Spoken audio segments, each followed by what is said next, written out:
সারা দেশে মাদকের যে ছয় লাভ দিনে দিনে তা বৃদ্ধি পাচ্ছে।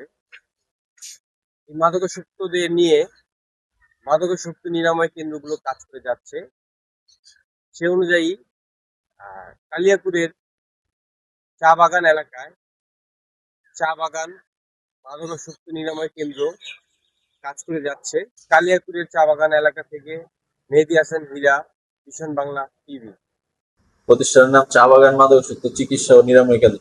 পেশেন্ট আসলে মানে এখন একটু কম, ঠিক আছে। এখন সারা বাংলাদেশে আপনার এই যে মাদকের অভিযান চলতেছে, এখন গার্জেন মনে করতেছে যে এই অভিযানে হয়তোবা আমাদের ছেলেরা ভালো হয়ে যাবে বা তারা হয়ে যাবে, কিন্তু আসলে একজন মাদকাসক্ত ব্যক্তিকে রিহ্যাব সেন্টার ছাড়া তারা আপনি ওই মাদক থেকে কোনো জিনিস সরাইতে পারবেন না।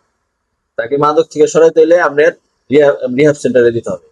আচ্ছা, আমরা অভিভাবকরা কিভাবে বুঝবো, কি সিমটম দেখলে তাকে বুঝবো যে আমার সন্তানটা মাদকে আসক্ত? যদি একটু উদাহরণ দিয়ে আমাদের জানাতে। আপনার সে যখন মাদক খাবে তা আপনার সাথে সে অন্য মানে সব একটা স্বাভাবিক মানুষের মতো আচরণ করবে না। সে আপনার সাথে তার চাহিদা অনেক বেশি থাকবে। সে আপনার সাথে যে কোনো কিছু বললে সে তর্ক করতে যাবে বেশি। তারা মানে সবকিছুতে সে ক্ষিপ্ত থাকবে। তার যখন যেটা চাবে সে ইনস্ট্যান্ট চাবে যে আমার এখনই এটা লাগবে। সে কখনো আপনার কোনোদিন সময় দিবে না। তার আপনার আদার যারা আপনার আশেপাশে তাদের সাথে সে সবসময় ব্যাড বিহেভ করবে। কোনো গুড মানে তাদের সাথে কোনো গুড রিলেশন থাকবে না। আত্মীয় স্বজনের সাথে দেখা হলে তাদের সাথে খারাপ আচরণ করবে। মানুষের সাথে অযথা আপনার টাকা পয়সা নিয়ে যাবে, বাজারে আপনার দোকান পাটে দেখবে যে অযথা তাদের সাথে লেনদেন এসে করবে, মানে তাদের সাথে কমিটমেন্ট ব্রেক হবে, ঠিক আছে। আপনার বাসার থেকে অকারণে মিথ্যা কথা বলে অনেক কিছু নিয়ে যাবে। তো এরকম অনেক কিছু আছে। এইগুলা দেখলে আপনি বুঝতে পারবেন সে যে মাদকাসক্ত হয়ে গেছে। আমাদের অভিভাবকদের কি প্রথম শুরুতে কি আপনার যে কোনো মাদক নিরাময় কেন্দ্রে দেওয়া উচিত সন্তান যারা এডিক্টেড হচ্ছে? শুরুতে তো আসলে মাদকাসক্ত ছেলেদেরকে কখন দেয়, আমি একটু আগে কি বললাম যে আপনি যখন পারতেছেন না, আপনি পারতেছেন না, আপনার আত্মীয় স্বজন দিয়ে বুঝাইতেছেন। রিহ্যাব সেন্টারে আসলে কখন দেয় মানুষ? রিহ্যাব সেন্টারে দিচ্ছেন আপনি একদম নষ্টটা দিতেছেন আপনি।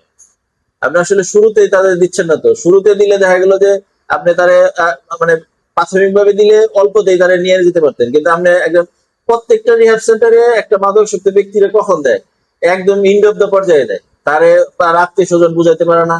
তারা মানে আপনারা তো বুঝানে ফেলই হয়, গার্জেনরা বুঝানে ফেল হওয়ার পরে, সবাই ফেল হওয়ার পরে তখন দেখা গেল যে না, এটা তো আসলে এক জায়গায় দিতে হবে, তখন তারা রিহ্যাব সেন্টারে দেয়। এর আগে আসলে রিহ্যাব সেন্টারে দেয় না, ইন্ড অফ দ্য পর্যায়ে রিহ্যাব সেন্টারে দেয়।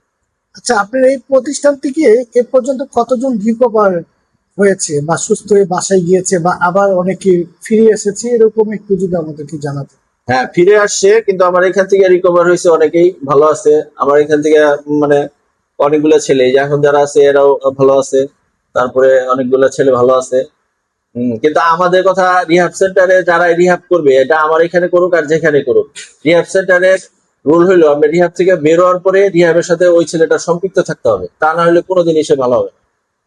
রিহ্যাবের সাথে সম্পৃক্ত থাকতে হবে। কারণ আমাদের সাথে ধরেন যখন দেওয়ার পরে বলে আপনার এখানে থাকবো, আপনি যা যা বলবেন তাই করবে বা আমরা ওইভাবে শুনুন, কিন্তু 2 মাস পরে যখন তার চেহারা ভালো হয়, সবকিছু ভালো হয়, তখন তারা নিয়ে যায়। নিয়ে যাওয়ার পরে আর রিহ্যাব সেন্টারের দিকেও পাঠায় না, কোনো কিছু করে না, পুনরায় সে ওইসব বন্ধু বান্ধবের সাথে মিশতে থাকে। তখন দেখা গেল সে আবার সে পুনরায় স্লিপ করে। বাংলাদেশি অভিভাবকদের বা যারা আছে তাদেরকে সবাইকে বলবো, আপনার ছেলে যদি মাদকাসক্ত হয় তাহলে তারে আপনার পুলিশের কাছে দিয়ে আর তারে বা অন্য কোথাও দিয়ে কোনো লাভ হবে না। আপনি যদি মনে করেন যে হ্যাঁ আমার ছেলেটা ইন দপ্তর পর্যায়ে চলে গেছে, তাহলে তারে যে কোনো নিরাময় কেন্দ্রে দিয়ে দেন, ঠিক আছে। নিরাময় কেন্দ্র দিলে তাহলে তারা যেভাবে বলে ওইভাবে তারে আপনি পুনরায় রিকভার করেন। তা না হলে কোনোদিনই কাজ হবে না, ঠিক আছে। রিহ্যাব সেন্টারে দিতে হবে। আপনি রিহ্যাব সেন্টার ছাড়া আপনি যদি মনে করেন তাকে আপনি ধমকে বা অমুক করে পুলিশ দেখে পুলিশে দিয়ে ভালো করবেন, এটা কোনোদিনই হবে না। একজন মাদকাসক্ত ব্যক্তি জীবনে কোনোদিনই সে স্বাভাবিক চলাফেরা করতে পারবে না। তার ট্র্যাকই চেঞ্জ করতে হবে। তার পুনরায় সে যদি ভালো হতে চায়, তার ওইভাবে আর পুনরায় সে অতীতের বন্ধু বান্ধবের সাথে মিশতে পারবে না। অতীতের কোনো মানুষের সাথে, যাদের সাথে সে চলতো, যাদের সাথে, তার পুরো ট্র্যাকটাই চেঞ্জ করতে হবে।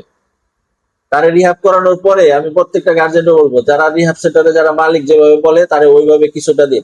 হ্যাঁ, আমাদের দেশটা দারিদ্র, এখানে সবারই কাজ করতে হবে, প্রত্যেকটা পুরুষ মানুষের কাজ করতে হবে।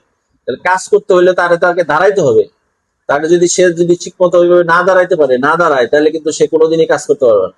তাই প্রত্যেকটা বাবা মার প্রতি আমার অনুরোধ থাকবে, রিহাব সেন্টারের মালিকরা যেভাবে বলে বা ওইখানে যারা পরিচালনা করে যেভাবে বলে, রিহাব করার পরেও তারা যেন রিহাবের সাথে সম্পৃক্ত রেখে তারা আগে নতুন করে ঠিক করে ভালো তারপরে কোনো কর্মে দেওয়া। তা না হলে রিহাব থেকে বের হওয়ার পরে তার কারণে নতুন করে ব্যবসা বাণিজ্য দিয়ে দেওয়া, টাকা হাতে দেওয়া, এগুলো কোনো জিনিসে ভালো হবে না। একটা একটা দীর্ঘ টাইম দেখার পরে যখন দেখবো যে হ্যাঁ তার প্রতি আমার আস্থা আছে, তার এখন টাকা পয়সা দিলে সে ভালো থাকবে, তখন গার্জেনরা তার হাতে টাকা পয়সা দেবে। এর আগে এখান থেকে বের হওয়ার পরেই কোনো টাকা পয়সা দেওয়া যাবে না, কোনো কিছু দেওয়া, একটা নতুন একটা নিয়মে তার সাথে তারা নিয়ে জীবনযাপন করতে হবে, তা না হলে কোনোদিনই ভালো হবে না।